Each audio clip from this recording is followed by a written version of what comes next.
Dr. Ken Mautner.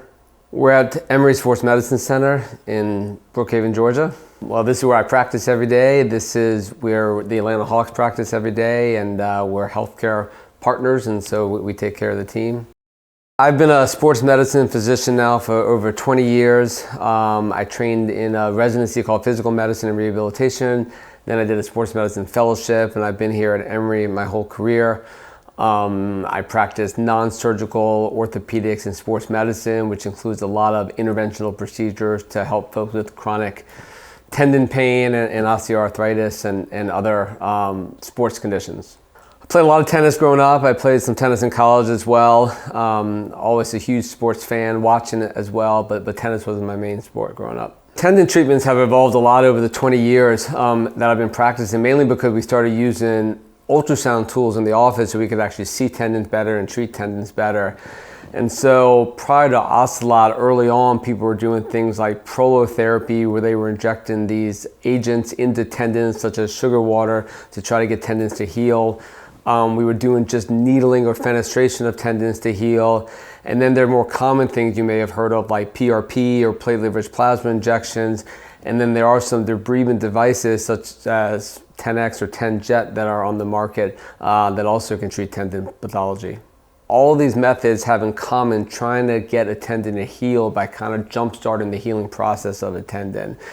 Each of these have good and bad things about them. Prolotherapy can be quite effective to treat tendon problems, but often takes multiple treatments to do.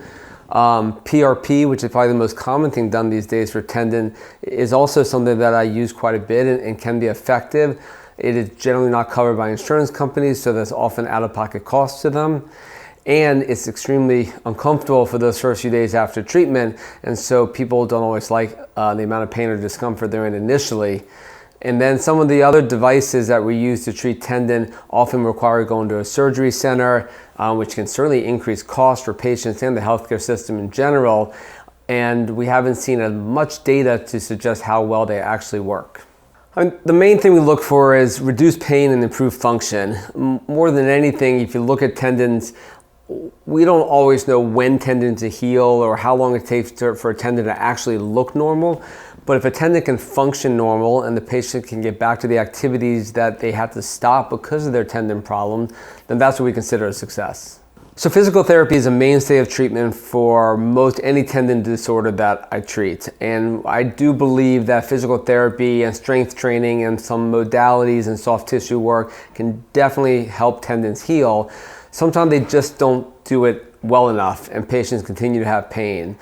So in my practice, I spend a lot of time treating tendon problems that have been through months or years of physical therapy and have not gotten better. And some people just have a hard time healing their tendon disorder. Age plays a role, lack of blood supply to the tendon plays a role, altered or abnormal biomechanics can play a role, and all these things can lead to other injuries as well if not treated properly. Typically, we like to give folks a 6 to 8 week trial of physical therapy before we think about other interventions. But I do use diagnostic tools such as my ultrasound machine to evaluate the way the tendon looks. And sometimes we see tendons that are in such a state of disrepair or abnormal looking that we can sense early on that they're going to need more than just some exercises to get better. About 10 years ago, some entrepreneurs were trying to think about products that could advance the field of medicine. And since we've been doing the minimally invasive procedures and a few of these more procedures were starting to come out and be invented, we were trying to think of how to optimize an in-office way to treat a very common problem to get better results than we've been able to obtain up till now. So we actually went back and forth on several different ideas and devices and things that I do or ways that I think a different device might be able to do things that I do better. And this was the initial idea of how Ocelot came to be. So the goal of all of these treatments are to avoid things like surgery. We know that surgery is not always effective for treating tendon pain.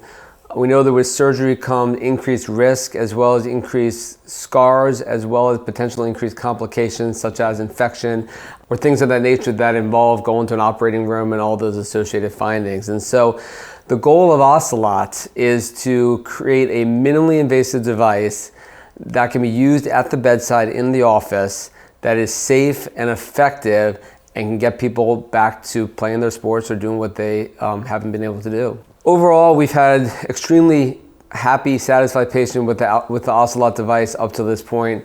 I would say over 80% of our patients are returning to function and returning back to sports with minimal to no pain, usually within about 3 months of the procedure, hopefully even sooner sometimes.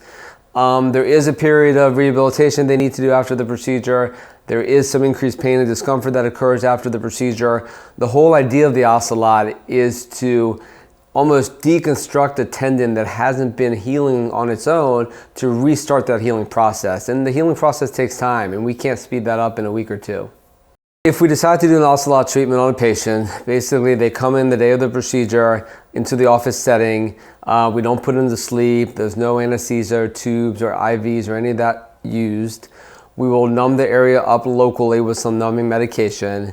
The device is a handheld device that makes a little bit of sound, and we put it through your skin without an incision. And with an ultrasound machine, we can actually visualize the tissue we're going to be treating. And we apply the device to the area for anywhere from 30 seconds to maybe 3 to 4 minutes, depending on how bad the tendon problem is.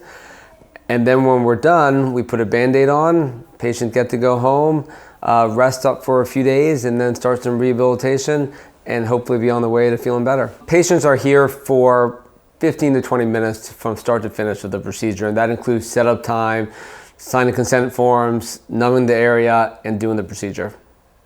PRP stands for platelet-rich plasma, and the idea behind PRP is that if we put a high dose of platelets, which contain a lot of growth factors, and growth factors can attract stem cells and healing cells to an area.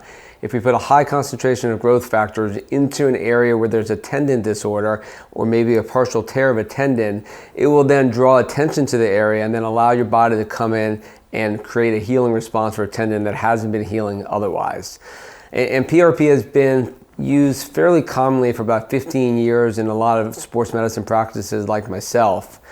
The goal of Ocelot, and the reason why sometimes Ocelot is complementary to PRP, is that what Ocelot does, it will initially do a deconstruction of the tissue to create kind of a mesh and a framework, and then by adding some PRP to the area as well, we can get the best of both worlds, which is we're breaking up the unhealthy tissue, and then we're injecting some platelets and growth factors in the area that can lead to a better healing response. The way we've created the device, you don't have to remove a needle or have a second needle or anything else. You can just remove the little top of the device, screw on your PRP injection, and put it right into the area of damage.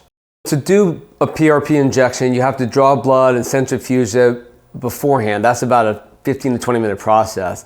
But the actual addition of the PRP to the Ocelot procedure takes less than a minute or two to do. I have lots of similar patient outcome success stories with this procedure. You know, most of them come in because they can't play tennis, they can't play golf, they can't run like they could before. All these things cause pain, and they've tried a lot of other treatments, and oftentimes someone had recommended coming to see me because I do have a lot of tools I offer for folks with chronic tendon issues. People are fairly impressed with how minimally invasive the procedure is and how they just do it in the office and they don't have to be put to sleep. Some of them even drive themselves home after, and the recovery is very minimal other than some rest and some rehab. And then if you look at folks down the line, I can think back to the first patient that I performed this on, who was an avid tennis player who hadn't been able to play in several months. And since she was my first patient, I took down her phone number. I wanted to keep tabs on her, and I sent her text messages.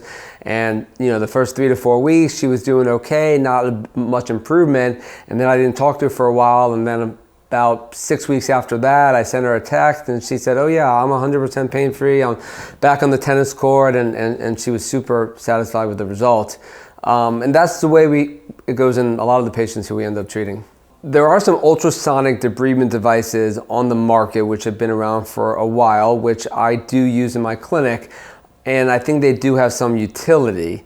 The downside of those devices, in addition to some increased costs of the device itself and the fact that they really do need to be done in the surgery center, and they put a lot of water and saline into the patient at the area where you're treating, And so by putting a lot of water and saline into that area, it would probably mitigate some of the effects if you were going to couple this with a PRP or with a biologic injection as well.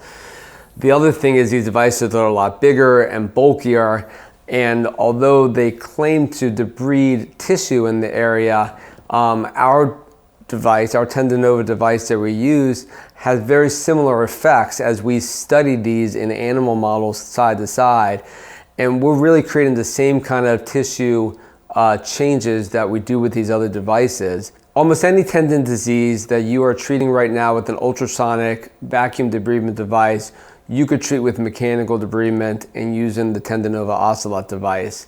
There may be some occasion where you're treating a calcific tendon or significant spur issues where you need something that might do better at removing bone. I don't think our device is specifically made to remove bone at this point, but I think from a mechanical debridement of tendon tissue, it does the same job, but it's easier to use, less expensive, hopefully done in the office in an even quicker amount of time. So I think there are a few exciting things about TendoNova in the future, specifically with the Ocelot device. Our future goal is to use the feedback mechanism that's already on the device to help to figure out when we've sufficiently fragmented and debrided this tendon tissue. And so for the first time, we'll have a sensor that'll say, okay, I think we're done with this procedure now, which has been a big issue that myself and some of my colleagues talk about, that you're not always sure when the tissue has been sufficiently debrided. I also think this device will be used and can be used to do tendon release procedures in the future as well. There is a pretty significant cutting action of the device, and if we're thinking about doing biceps tendon release or iliopsoas tendon release, this device might be able to do those things, although we certainly want to test it a little bit more in the cadaver or laboratory settings before we recommend that. I think physicians like myself should have as many tools in the tool chest that we should be able to use to treat our patients with chronic tendon disorders. And I'm not saying that every patient will be an Ocelot patient, but I think that the majority of patients with refractory tendon pain are going to get better with this treatment.